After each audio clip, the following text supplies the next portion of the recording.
I started my channel with an iPod Nano.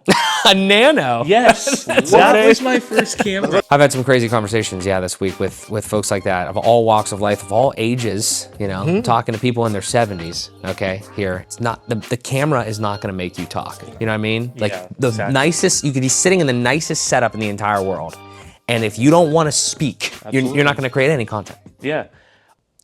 Hey there, welcome back to another edition of, I don't know what we're calling this. Christian and I, Craylor over here, we have done these a couple times. We've done these for PressConf, we've done these for CloudFest, just kind of recaps of our event time at these different digital, WordPress, all these different things, because we come out here, we're either media partners, we're speakers, we're doing all this stuff. And for you watching at home, if you didn't get the chance to come to WordCamp US 2025 here, then we're just gonna give you the rundown of everything that we've experienced. And we have a third member on our panel here today, Michael Cunningham. Brother, thank you so much for joining us. Yeah, thanks for having me. I wasn't expecting to be here, but I'm glad that I am. Well, we appreciate you, man. So I mean, we could just kind of dive into it. Like I said, Christian and I have done these a couple different times. Really, we just go through this kind of relatively chronologically, just to give you guys an idea of what you could expect and what this year's variation and edition of the event was like. So yes, we are in Portland, Oregon. That is how you say it, because I got corrected in an Uber last night for saying Oregon. Sorry, Pittsburgh accent there. But yeah, so we're in Portland, Oregon, currently in the first ever Creators Studio Edition. Yeah. This is a beautiful set. Amazing. So thank you, Automattic, I guess, for setting this up. Or I think so. whoever set it up, thank you so much. That's what we thought there. But yeah, there's been a lot of great stuff that's gone on this week. And I can just kick it over to you guys. I think the first thing we normally cover is, how did you guys get here? Was the trip okay? Obviously, we're coming from different places. So, Michael, you want to kick us off? How was everything for you? Yeah, for sure. So my experience would definitely be different. I'm coming all the way from the Caribbean. I'm born and raised in Trinidad and Tobago. So that's like just above Venezuela, just above South America. And this is my second time at a WordCamp. So second time, and last year was the same thing. I prepared myself for the flight, and I'm like, okay, it's a 12-hour travel, which is not too bad. Yeah. So it was like a 5-hour to Houston and layover there, 4-hour to here. But I'll say, yeah, I mean, because I did it before, I kind of knew what I was getting into. Mm-hmm. But it's always interesting coming to the States. It's like a completely different culture, because where I'm from everything is kind of slow paced. Yeah. And as soon as I arrive here, everything is like, it picks up. But yeah, it was good. I had like an amazing Uber driver. We had an interesting conversation about Portland and how weird of a city it is. Yeah. But other than that, it was pretty cool, Dope, sweet, yeah. Christian, you're coming from Nashville, Yep. Tennessee. So how was your travel? I think you had a nice time. I want to hear it. Yeah, it was lovely. I was bougie. We swapped places. I flew first class. Yeah. I almost never fly first class, but I don't know what got into me. It was just a cheap upgrade. See, this is what you say. This is what I say. We've truly swapped places. I was like, oh, but it's a cheap upgrade. Oh, why not? And first flight, I was a little disappointed. The service was mid. Yeah.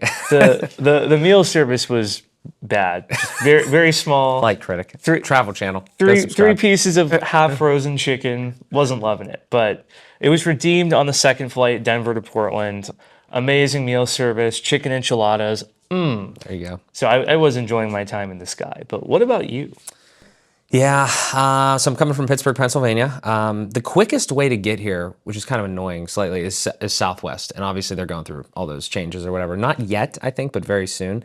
Christian and I talk literally all the time. He's my travel mentor. So, you and I were talking, and it's like, I just hate that process. I hate the idea. I mean, I got the early bird thing, so like I didn't have to necessarily check in 24 hours before, but I hate that process of like the anxiety of getting on this plane and having to like look around, look up at the thing, see like where there's baggage is available, and then whatever. I will say I absolutely lucked out.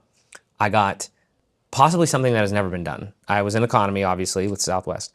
And the first flight was a little empty, and I snuck into a window seat. There was a guy in the aisle, and I snuck into a window seat, and nobody sat in the middle. So that was amazing. Sweet. That was amazing. Incredible. And the second flight from Midway to Portland, somehow, some way, they had that thing where it was like, oh, everything's full, like make sure you pick a seat.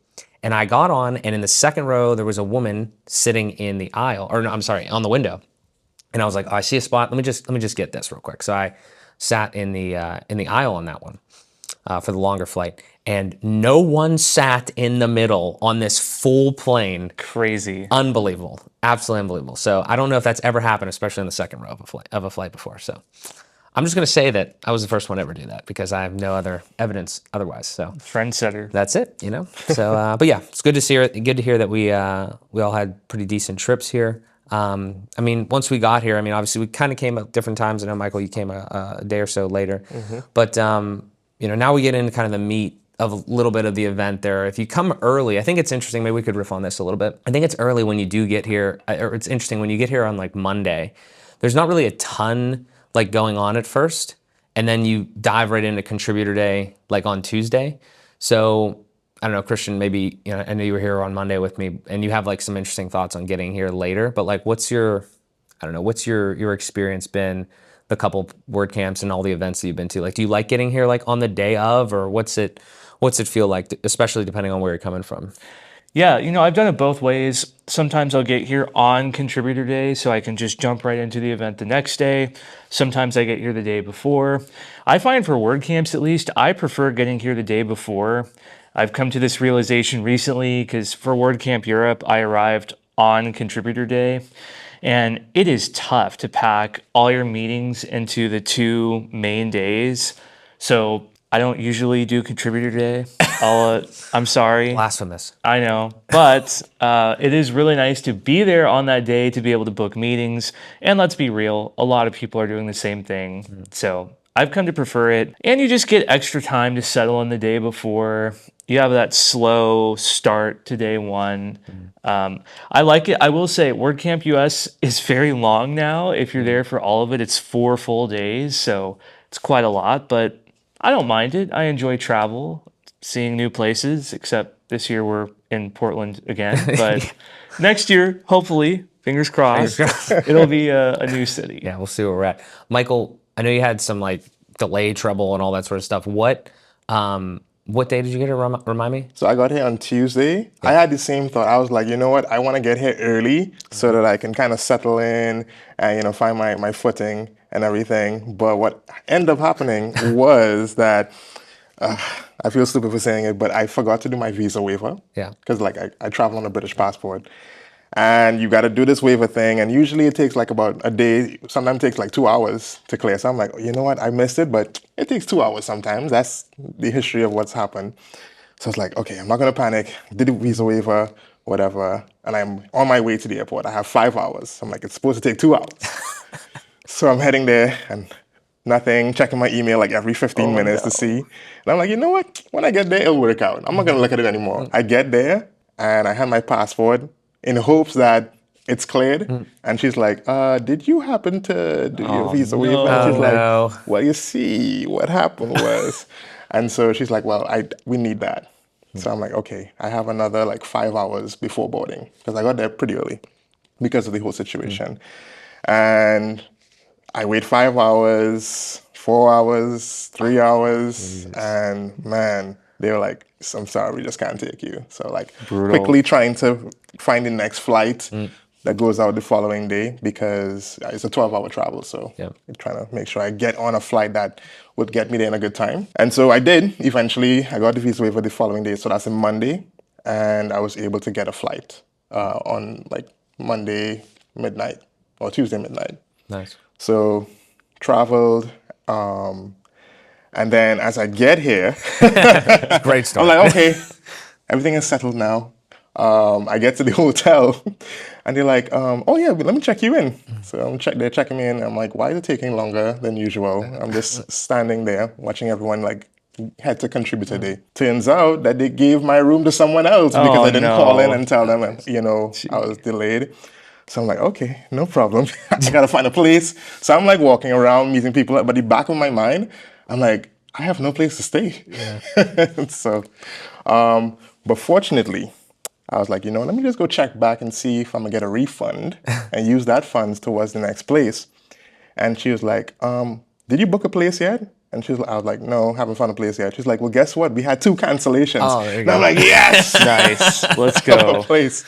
So I was able to, but Other than that, I mean, it is kind of hectic when you just jump into things because you know you're coming off of traveling, you gotta put your stuff somewhere. I found a place in one of the speaker rooms. Thank God I'm a speaker this time around because I was just able to slide it somewhere. But yeah, other than that, it was cool kind of just jumping into it somewhat because they had people who recognized me and whatnot and had those conversations and chopped it up. And I was able to tell a pretty interesting story. Definitely. Yeah, that is probably one of the better WordCamp arrival stories for sure. Yeah, well. But we're happy you're here, man. Yeah, and Yeah. it seems like you had obviously a hectic contributor day there on Tuesday there with all that going on. I want to circle back for a second. We didn't touch this on the top, but Michael, I want to hear from you again. Tell the viewers kind of like what you're doing and kind of like just because you're new to the new to our panel here, you know, our little event recap panel, and then also if you could, and then we'll go to Christian. What is your like goals? Like, why did you come here? So like, you know, kind of give a little breakdown there. Yeah. So unlike these guys, I came here because my company sent me. They encourage us to do speaking opportunities, especially at WordCamps, but just in general. And I was privileged enough to be able to be on the panel. I think it's through Christian. Christian kind of put my name out I there will take to credit Anne. for that. Because I did submit some talks and they got denied, well, whatever. And then Anne approached me and she was like, "Hey, we'd love to have you." And I was like, "Okay, cool." So the company sent me with a speaking opportunity. And I was really sent here really just to capture content. You know, I run the YouTube channel for WP Rocket. And we're really looking to just get like testimonials, you know, stuff from different customers that are here, as well as some of our partners. So that's what I was primarily sent for. However, I do have my own initiative of trying to, you know, show what WordCamp is like, show other people who might be interested in coming, maybe in our age bracket, our generation, but then even on a broader scope that you don't necessarily have to be in the WordPress ecosystem to come to a WordCamp. Like there are other things going on that you could participate in. And outside of that, my goal personally is to network and meet as many people as possible and see how we can collab, things of that nature. So I'm glad that I met you guys in person because I'm sure a lot is going to be happening here from here on out. Yes, sir. Absolutely. That's dope. Christian, do you Yeah. have any goals that you kind of wanted to just, you know, obviously you've been to a ton of these, but what was your main, and also if you want to touch on this too, your strategy. I want to hear a little bit about your differentiated strategy this time. I know we talked about it offline a lot, but you know, for anybody that's looking to come to a WordCamp, you know, think about your goals and think about maybe some of the ways, and maybe I know you have some thoughts on this. So Yeah. I mean, my goals at any WordCamp are always to network. It's twofold, you know, network with people you already know, but getting new relationships as well, and just seeing what's out there. It's interesting how I've got relationships with many companies, yet you'll show up to a WordCamp and they'll say, "Hey, let's go to lunch." And you just learn so much more about their product, their service, where they're heading, which is very helpful for me as a content creator to stay informed. Maybe there's something new that I want to talk about, or maybe I understand a concept better that maybe I got slightly wrong in past content. So that's probably my primary goal. Secondary goal is shooting content. I love shooting little reels out in the expo hall sometimes, or just walking around. We shot a good one earlier, so stay tuned for that. But yeah, my strategy was different this time. So in the past, I put my public meeting link out there on social media. I've said, you know, hey, if you want to chat about affiliate or sponsorship opportunities, book a meeting. And that's good. I think that's helpful, especially when you're brand new to a room, because you've just got to meet as many people as possible. But this is the first event where I didn't do that. And I just reached out to the people that I wanted to have a meeting with. And I enjoyed it more because, you know, it's not that I don't think there's value in meeting as many people as possible, but I have had a lot of meetings at past events that are just, they're not quite relevant. Both people need to be mutually interested in meeting and see a collaboration opportunity. And when you post a public meeting link, it's one-sided. If someone thinks, oh, my product is super relevant to his audience, but maybe they don't understand my audience, they book a meeting, and then that's a half hour where you're being friendly, you're getting to know them, but you can kind of tell right away, like, Yeah, this is just never something that I'm going to talk about because it's not quite relevant. So I think being a little more choosy about the meetings that I've taken has allowed me to have more time to shoot content and more time to just hang out. And let's be real, that's a huge part of WordCamps is the friendships, having fun, just hanging out. Yeah, I would agree with all that. I mean, I feel like the public meeting link thing is a good idea. Like, it's good to have a mechanism to do that. Obviously, I'm not saying don't use Calendly. Yes, use Calendly. It's great for efficiency. But yeah, we've blasted. I feel like a couple of the other WordCamps or events, we blasted it out there on X, and like you just get everyone, because everyone, that's their job. I mean, and you know, kudos to them. Like, they need to take those meetings. But you know, Christian, you're further along in this than I am. But like,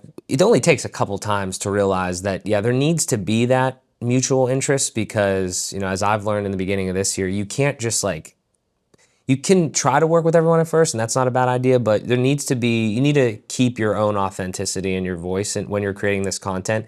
And fortunately, unfortunately, that ends up manifesting in a way where you can't work with every company because there's so many products out there. And there's a lot of good ones. Yep. And there's just other ones that like either don't align with the niche you're trying to do, or the audience you're trying to attract, or whatever it is. So I do think that that's probably going to be my approach from now on. And I do like how you targeted and specifically went after like individual companies. I think that's really a good approach. Definitely a more strategic one. So did either of you? I was in the Go back to contributor day. I went in there. Did I actually contribute anything? Debatable. Definitely talked to some people.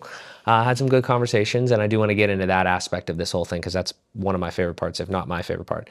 But Christian, you obviously you're pretty book solid. You do so much stuff at these events that it exhausts me just kind of like watching you do all this stuff. Michael, what was once you got here and you had all that, like, did you head over to contributor day at all, or like what was your day like there for that? Yeah, I tried to. A lot of it had already kind of like all the activities and stuff had subsided. So honestly, I kind of took the approach of Christian. Like the last time I came for contributor day, there was like a marketing department going on, and there was none this time. There was no marketing table. So that was the group that I was looking forward to attending, because they're kind of close to what I'm doing. So, but since that wasn't there, I walked around the room, saw that there were not many people contributing at the time that I got there. But I had set up a meeting with Raquel, and so I just kind of had a conversation with her about press conf next year. And so that was a pretty interesting conversation, the plans that she has. I mean, she's trying to take it global and things of that nature. But I do think that sometimes, unless they're like really structured well, contributor day can kind of fall by the wayside, because it kind of seems like you just come in not knowing what to expect. And then when you get there, you're like, okay, so how do I contribute? And that process of figuring that out, if you're completely new to a WordCamp, can be a bit lackluster. Like, you end up feeling like, did I actually contribute, And maybe, I don't know how they can like change that up, or if it's just meant to be like a networking thing, or if we're actually supposed to be contributing. I feel like most of it is left to people who are in core. Like, they're actually fixing bugs and doing things. So yeah, I don't know. If I'm trying to figure out what you guys think it might be best to do on that day, if it's going to continue. It seems like it's going to be a continual thing for WordCamp. But maybe that's something that they can revisit and see how can we do it differently next time. Christian, I know you weren't there this year, but how many have you been to? Did you just go to like one initially, or? Yeah, I did one initially where I signed up. I gave it my best shot at the table to contribute. What table was it? Sorry. Marketing. Okay. Yeah, marketing table. Wasn't a great experience. I mean, first of all, I think there were 4 people at the table, including myself. And of those 4, we kind of split up into groups of 2. So I was working with someone else on this is actually ironic because it has come full circle, but probably not through any of the work we did, a TikTok strategy for WordPress. And I don't know, just seeing that it never really went anywhere was a bit discouraging to me. I mean, we put in hours of thought on this document of what would deliverables look like, how would they be produced, how could we get volunteers around it. And I realized with open source, it's a continual effort. So to be fair, the 2 of us weren't sort of pushing this initiative constantly after contributor day. But I don't know. I just walked out of that like, what did we accomplish? I'm not a developer. I'm not interested in writing lines of code for WordPress. And to me, that's like the biggest value to Contributor Day is get all those developers together and fix some bugs. You know, have those in-person powwows like, what are we going to do about this? We got to fix this. And for the things that aren't technical, I don't know, it just feels like kind of impossible to get stuff done in that small. I mean, let's be real, maybe you'll have like 4 hours of actual work that you're doing. So I have been a fly on the wall in other contributor days, just shooting content, getting B-roll, but I've only actually signed up for one. So this time I didn't sign up until I got into the room, and then they were just like, hey, yeah, come on in. And last year was my first WordCamp, and I didn't go. I didn't go over at all. And this year I was like, I have heard such, I'm just gonna say bad things about Contributor Day. Not bad as in like, oh, it's the worst thing ever, but like similar to what Christian and Michael kind of like you kind of articulated there. And I wanted to see for myself, because there's a lot of things in my life, like, I hear like secondhand experiences, but I need to hear it firsthand. Or I need to see it firsthand and actually experience and then render my own decision rather than just talking about it. So I think that's a good life rule. So I did that this time. I went over there and I got it signed in and I looked at the different things. I was a little bummed there was no marketing table. Don't know the reason for that, but I was a little bummed because that is where I think, kind of like all three of us, we resonate with the most. But I saw AI, and I was with a buddy, Steve Kinsey, and we walked over there and we talked to James LePage. And I got some footage and stuff. It was reasonably packed in there. I mean, it was the main hall. There was a bunch of tables and there was a decent amount of stuff in there. I do want to like articulate directly that anything that we say is not directed at the people and there's people signing people in. Like, that's not what we're talking about here. Just the broader scope, the 50,000 foot view of what Contributor Day is to, we'll call it like kind of like non-contributors like us, like just people that are in the community but like aren't core contributors or anything like that. And I would kind of agree with what you said there, Christian, of it's just a little. There's the one part you're absolutely right in is it's billed as Contributor Day, but what can you get done in a day? And if you, in like us, right, we're thinking large scale here. We're thinking TikTok strategy. We're thinking all this stuff. You cannot do that shit in a day. Like, that's not possible, right? Yeah. So, and again, like you said, maybe you got to continue that onward, and there's more of initiative and everything like that. So I just think it should be a little, maybe the messaging should be more like, I don't know how you rename it or whatever, but like this is where initiatives start, probably not where a lot of them end. I think there are things that definitely get accomplished. There's probably code that gets, contributed. There is bugs that get fixed here and there or something. But yeah, I think at least in the way that we would think about contributing and our persona, it's hard to do. It's hard to really contribute anything super meaningful in like 4 hours. Yeah. It doesn't mean we shouldn't, but that would be my kind of overall take. And my last point on this is, Christian and I, Christian, you and me, we were out at CloudFest, and we were media partners for the hackathon. That was an incredible room to be in. Like, those people were so passionate, and they were sitting in that room. So if you saw, go back and watch our recap of that. And I can't remember if I put a blog up or live stream or whatever. But if you've never been to CloudFest, it's a room that's smaller, right? And there's so much going on, and the same concept though. There's tables, there's different projects people are working on, and these are all like developers, marketing people, etc. And they are working so hard for 2 days. They're in that room like at 9 p.m. at night sometimes, and yeah, they're working for something. I mean, there's some level of a prize or recognition or something. I don't know exactly. I can't remember exactly what they were working for, but those types of things, I feel like a little bit more of a, I'm going to call it an incentive, but I don't mean you need to start paying people to go to Contributor Day. That's not what I'm saying. Just like some sort of like more, I don't know, recognition. I know they post about it and stuff like that, but those would just be some things that I'm kind of thinking about. But I don't know. I don't know if any of that actually coincides with the goal of Contributor Day. I feel like if I would say that, people will be like, no, you're just supposed to go there and just work. Like that's what it is. So, because it's free and open source and that's what it is. So, I don't know, tough. I got some thoughts as like maybe for like what we do, how it could be different. Like perhaps, especially for like a marketing team, it might be good to have some like challenges or events. So like maybe you go try and get some footage and like whoever has puts together the best reel or the funniest reel of the event, and then we'll take a look at it after. Something that kind of engages people who are not necessarily coding, because there were other groups that were not core and developers, and I could also see that they were just trying to figure out what to do as well to contribute. Because you're right, it can't be done in a day, but maybe for the long haul, it's like a contributing 4 days, a session that you can do something that is a bit more interactive. So, and then you could probably use that to bring in more influencers to kind of broadcast it, because now it's like a thing, like influencers are incentivized to come because this is an opportunity for you to get content, especially if you're in the either SaaS or digital WordPress ecosystem. Yeah. I like that a lot. It's almost like a film fest. Yeah, pretty much.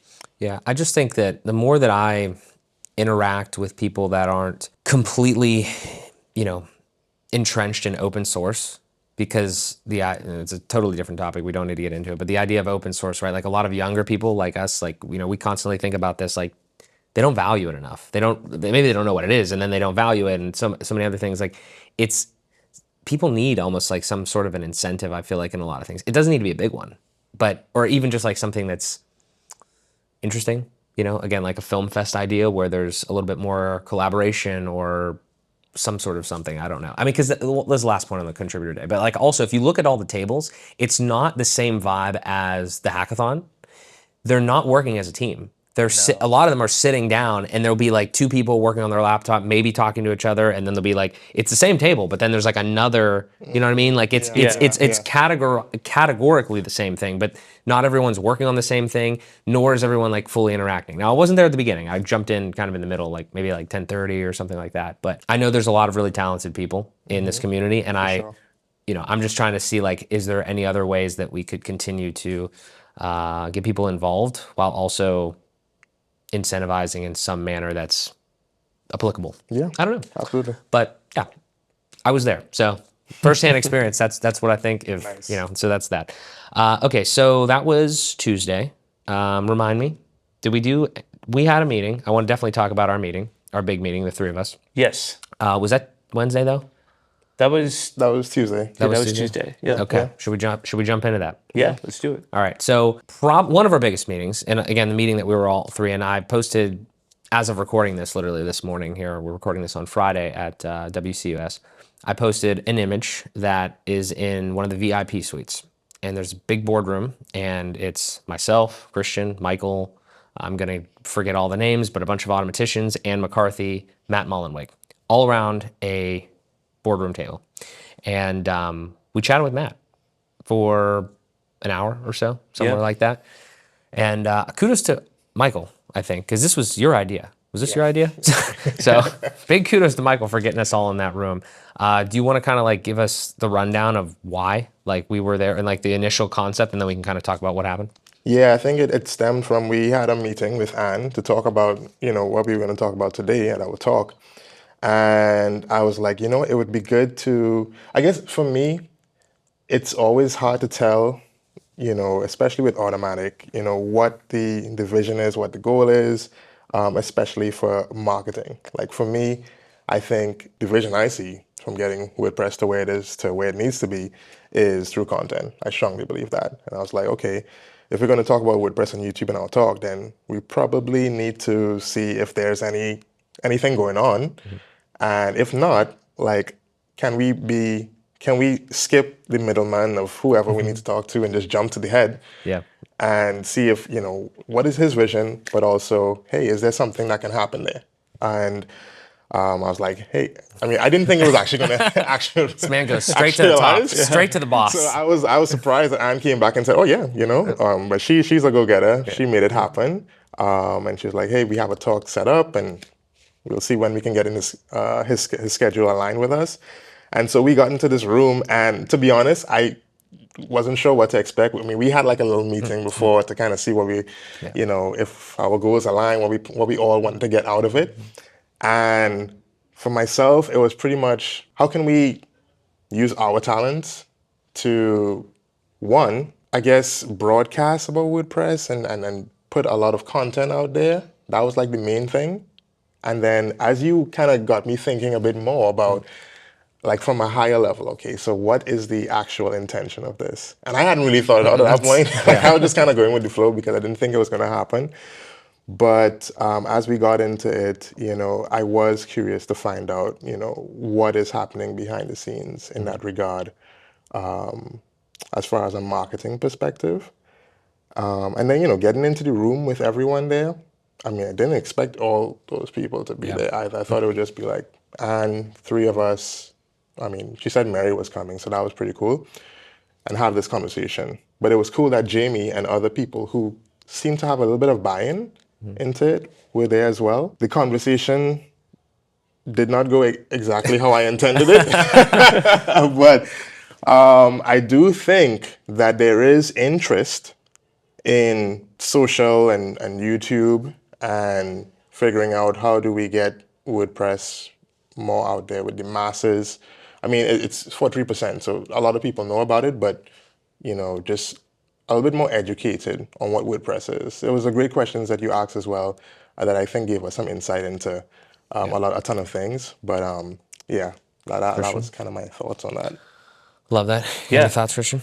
Yeah, I mean, I got a lot of clarity out of it. It was interesting to see Matt's personal opinion on marketing efforts behind WordPress. And something I'm passionate about is that I think WordPress needs more brand awareness.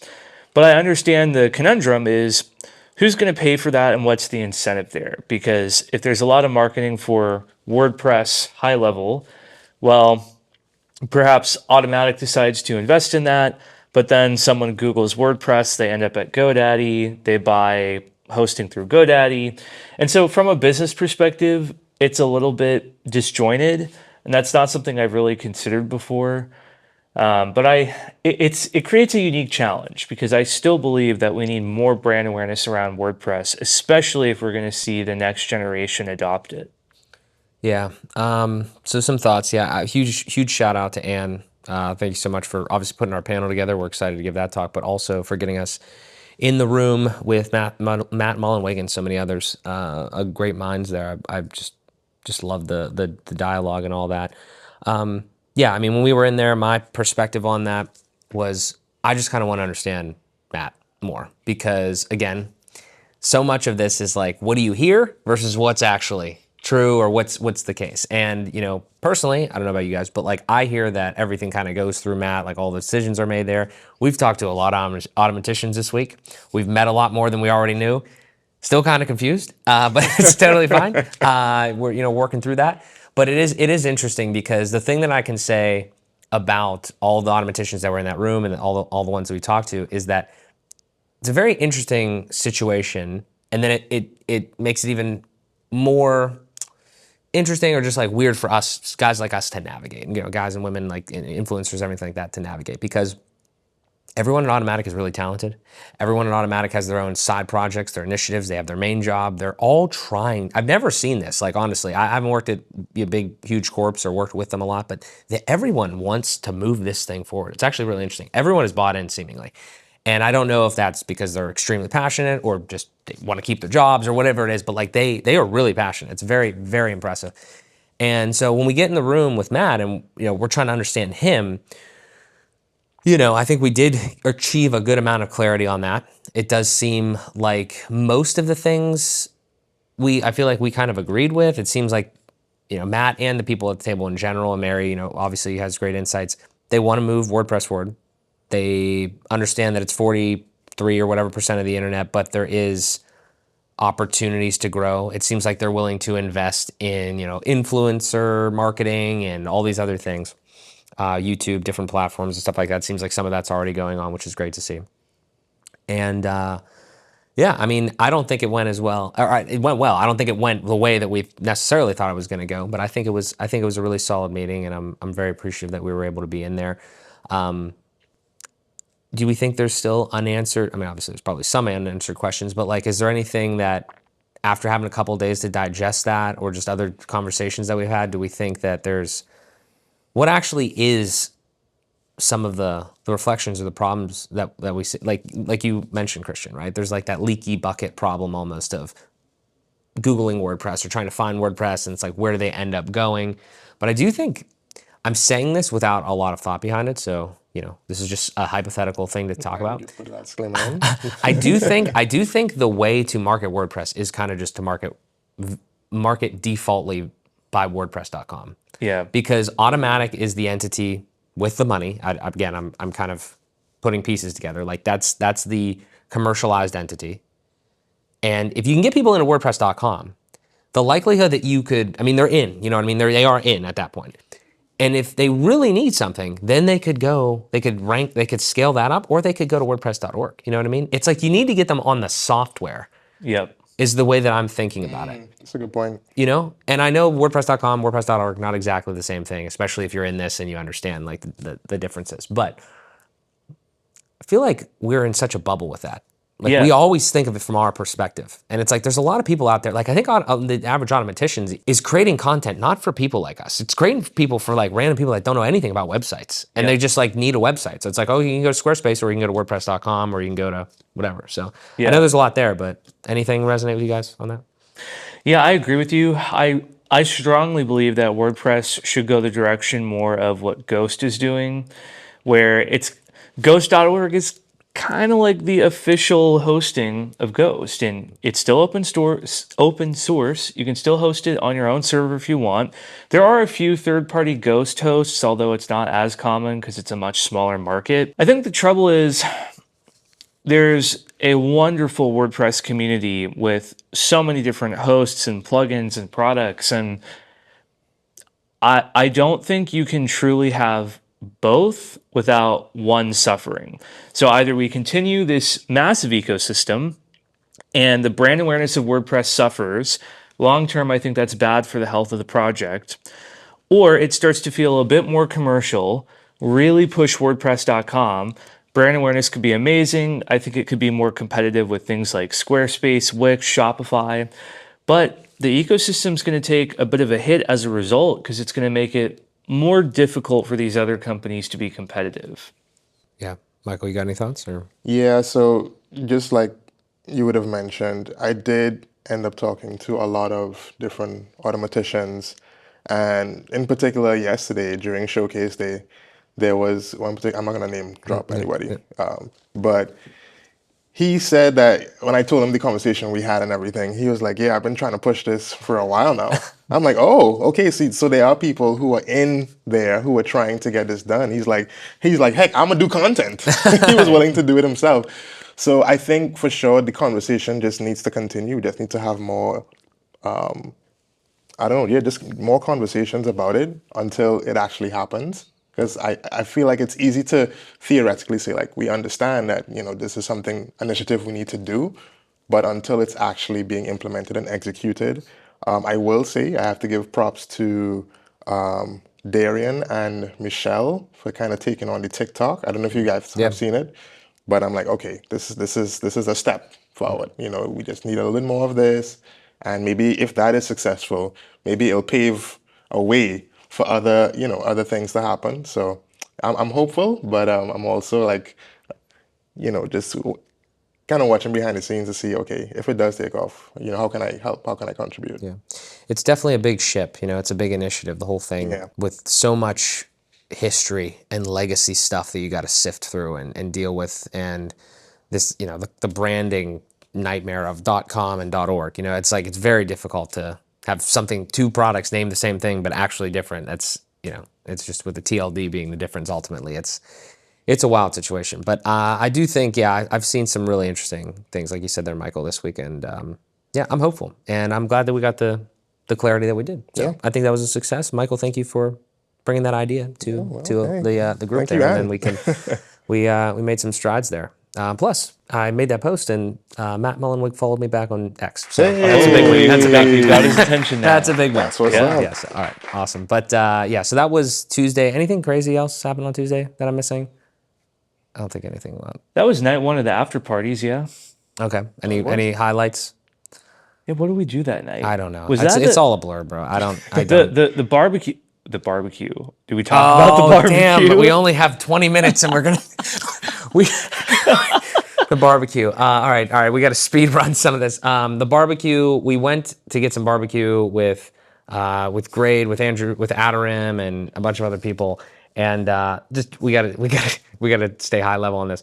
We're at this barbecue spot, and there's this guy, and he's kind of drunk over at one of the tables.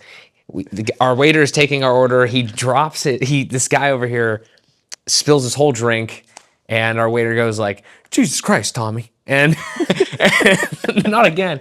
So he's dealing with that, and then he asked him if he wants him to call him a lift, and then I guess he said no. So then we're eating. I mean, like, this is happening, but we're like, conversating and everything. And then outside we start seeing like a commotion and stuff. That guy must have went outside, drove drunk, hit 4 cars in the parking lot. Police came. He tried to assault someone, and then he got arrested. So there you go.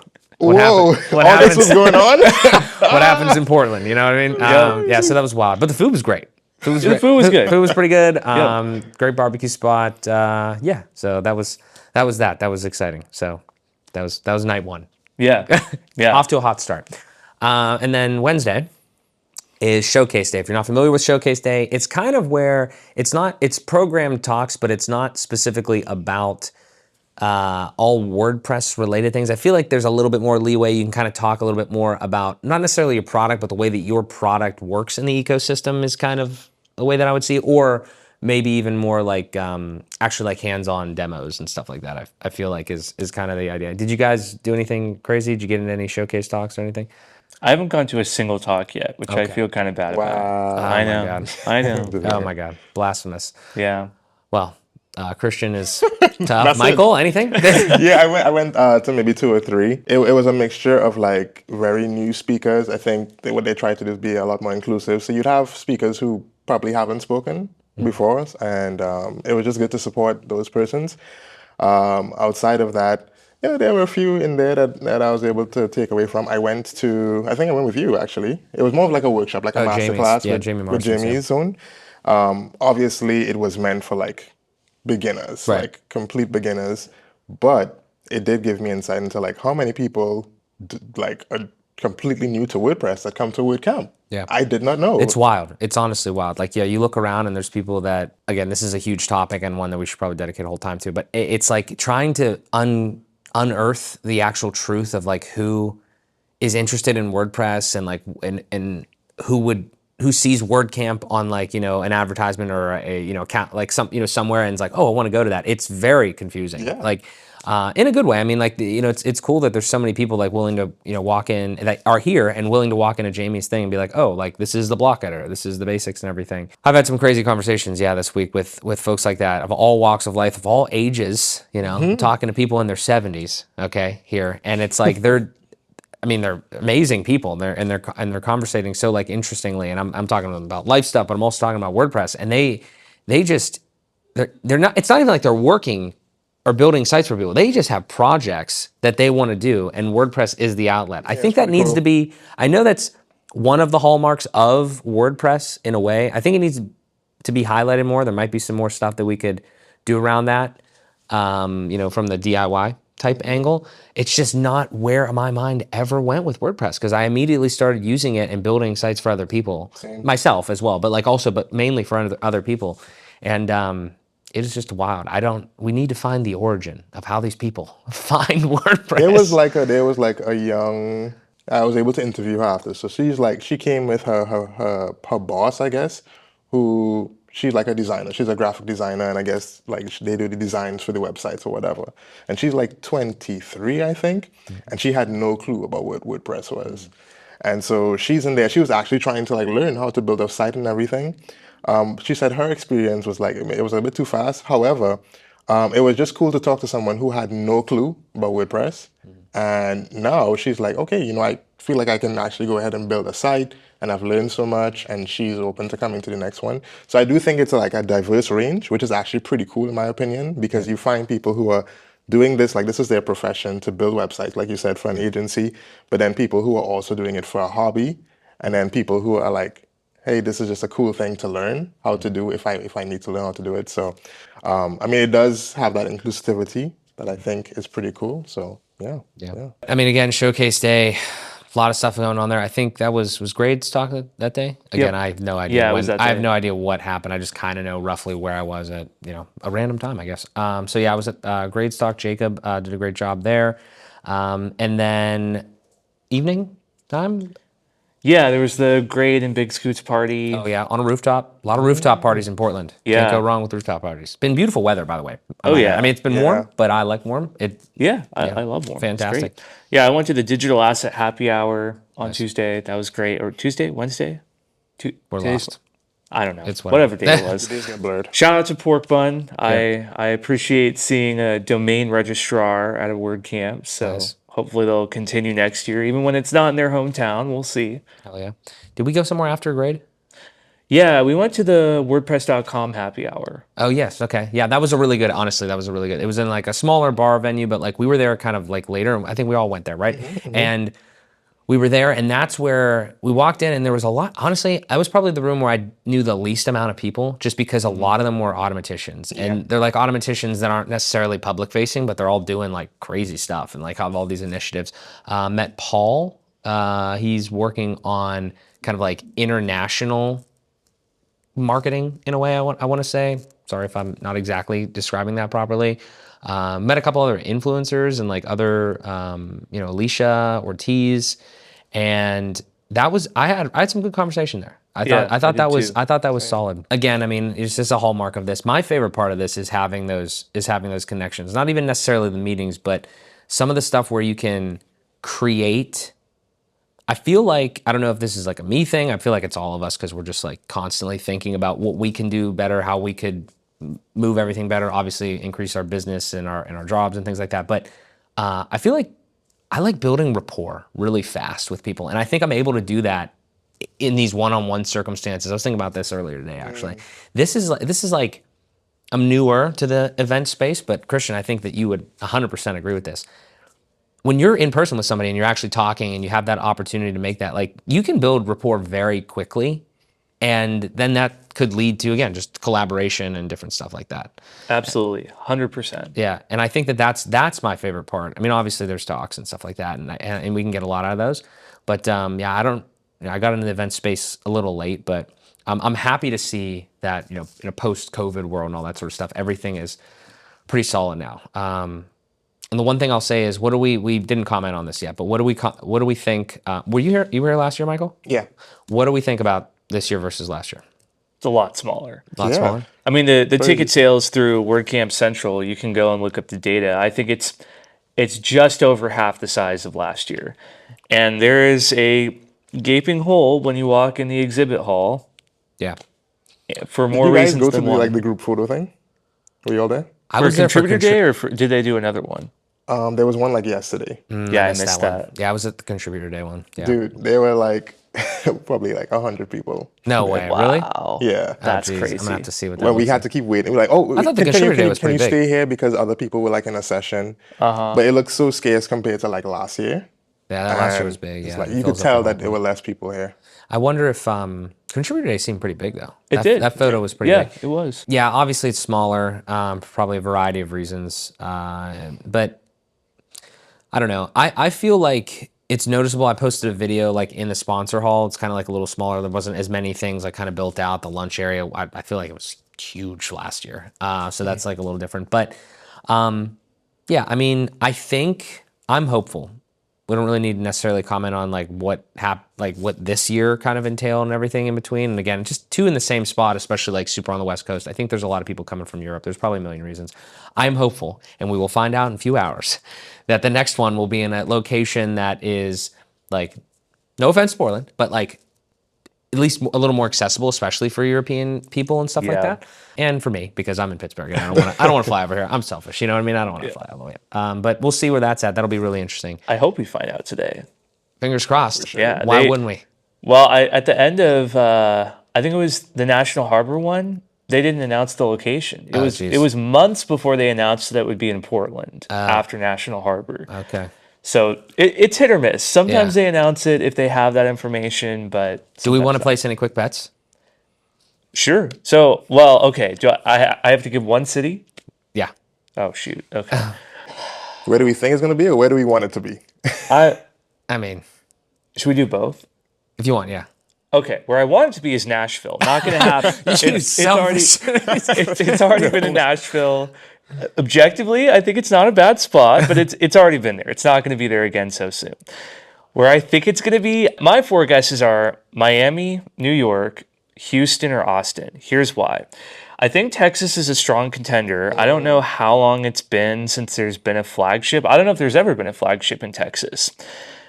I think it will be on the East Coast, so I could see Miami, kind of the same reason. I don't know if Florida's ever had one.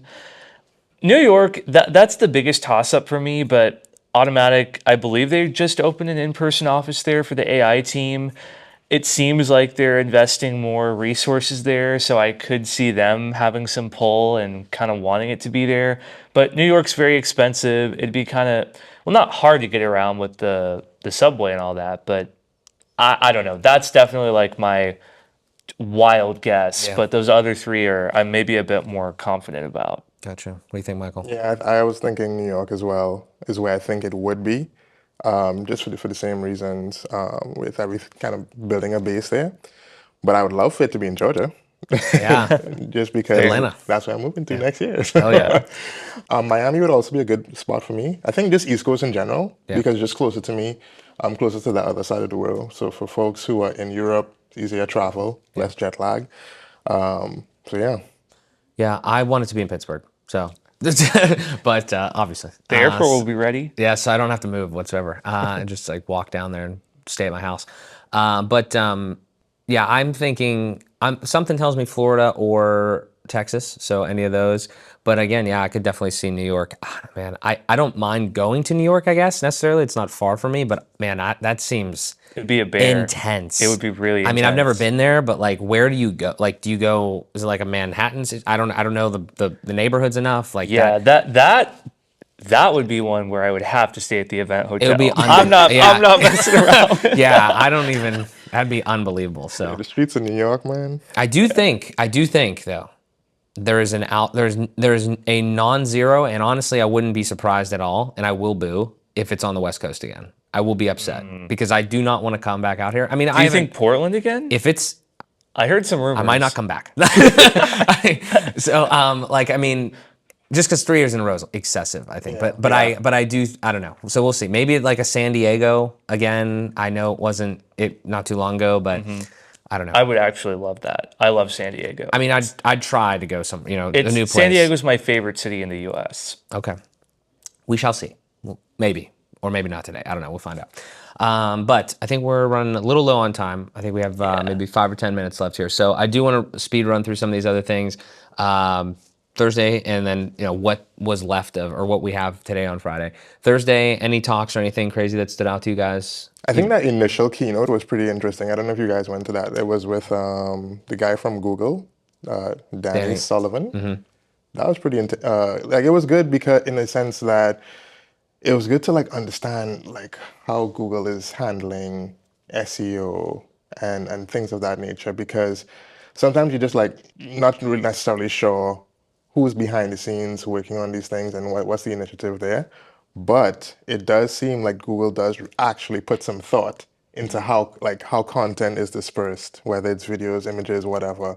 And he gave a lot of good tips that I have to probably revisit and look back on and see, okay, they are also like doing a lot with AI now and trying to see how my content in particular can arrive in search. So that was probably the highlight for me. Other than that, there wasn't much that I was, Gotcha. Yeah, I'm gonna have to rewatch that one then. Yeah, it's pretty good. too. You should watch it. Yeah, I didn't watch any talks yet, so Yeah. I've Well, like we've been a- busy. I mean, yeah, like a it's not crowd like of we're people sitting next to around him, too. doing nothing. You know what I mean? Like we are doing That's stuff. nice. Like we're filming or we're having meetings. Networking, yeah. I've had, again, like I said, so many good conversations. Not even like really business conversations, but even just like, kind of like mental clarity conversations with a lot of folks. So I feel like fulfilled from this so far. Last night, hosting.com dinner was a great thing. That was fantastic steak, potatoes. I mean, that's me. Ribeye too. I mean, Ribeye. come on, let's go. Solid there. And then Elementor party, I went for a little bit. That Did was you get in solid. as me? I didn't have to. I just Okay. like said me, and then I saw I was on the wait list, but they sent me up, so it was great. Nice. I wasn't there for too long actually. It's on like a cool little rooftop place, but music is very loud. There's karaoke, and yeah, just kind of chilled the rest of the night. But the food was good there.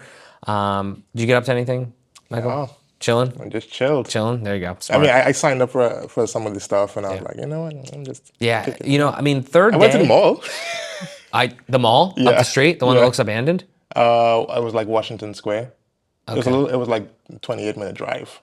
Oh, Oh, okay. oh, Yeah, Okay. I took an Uber there. I was like, okay. Okay, I walked to one. It looks like it's being remodeled, and then you walk inside, and there's a bunch of stuff that's like kind of like closed. But yeah, American malls, man. That had an ice skating rink in the middle still, but I wanted to go check that out. crazy. So yeah, but yeah, I mean, by the third day, like I was saying, like I was exhausted last night. Like and then I woke up this morning, and it's just like, all right, we got to power through our creator session, and then Yep. I think we can kind of wrap with we have a talk to give. We do. we have a creator panel here, right? And I think it's going to be kind of largely similar to this. I mean, it's going to be a little more tactical and technical, you know, because I think there should be some good people in the room. I mean, there should be people that I know there's some people that are working on products and they want to just understand. Let's kind of like bring this thing full circle because we all have independent experiences on YouTube with ourselves, with brands and stuff. High level tips are just like, I know that's super broad, but what do we think we're going to get? What do we think the room is going to be like? And you can watch our talk. It'll be Stumptown at 2:45. I don't think it's live stream, but you know, I'll leave a link down below if you want to go check the talk out. But high level, the people that you think are going to be in the room, like what do you think they're going to ask? Like what do you think the people at this event are really looking to get out of us? Because I have an idea of they think that YouTube is like a black box or something. They think it's magic. They think that like, how do you just record all these videos? Like, I click the record button and I talk. Yeah. You know what I mean? So, what's your vibes on this? I think we're gonna get a lot of practical questions around strategy, title, thumbnail, SEO. How do you come up with ideas? How long should the video be? I mean, I get questions like this all the time when I give talks on content creation. Yeah. What do you think? Yeah, I think same thing. I think it's going to be a lot about like what camera to get, or like you know, how do you set it up, or how do you find the time to do content when you, because like a lot of people like they have a job of their own, or you know, it could be agencies just trying to figure out like how can we get an influencer. I think that's going to be in there too. I expect the room to be packed. I've had a lot of conversation with people, and everyone is talking about it. So I expect nice. a full room, which is going to be a little intimidating for me. But at the same time, I think, yeah, we'll have some good conversations. If I like my talk last year, I spent like maybe an entire hour just answering questions about my talk. It was about like e-commerce and e-learning.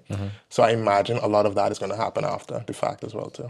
Yeah. Well, I'm excited for that because I actually think that we're gonna have a good banter. It's you know, the three of us, and then also Jamie Marsland and Ann is our host there. So I do think that we're gonna have a good discussion. But I think in this context, I think the Q&A is super valuable because it's gonna give them specific advice. Yeah, I'm excited to see it because I think I'll leave it kind of with this, and I might have to say this during our talk again, depending on the questions. I think a lot of people overthink it. Yeah. I really do. I think, you know, the Absolutely. questions that you guys just said, it's like, I feel you because I want to be the guy that's like, oh, like, tell me exactly what camera to use and all this other stuff. But if you're not making videos yet, you know what I mean? Like the first videos I ever made, if you scroll back all the way on my YouTube channel, my phone in my car without a mic. Nice. You know what I mean? Beautiful. So it's like, you have to almost want to make videos so bad that you're willing to just press the record button on your phone. Exactly. Before you actually invest in stuff. Now, again, I'm talking to you guys through this camera. These guys got their nice cameras here. I got my nice studio set up that I just made. Like, we get it. Yeah, you know what I mean? Like, you look at that and you're like, oh, how do I look like you? But at the same time, like, that I don't think it's sustainable if you aren't at the point yet where you're ready to just make content or, you know, have somebody else make content or whatever. It's not about the equipment. It becomes about the equipment to a degree.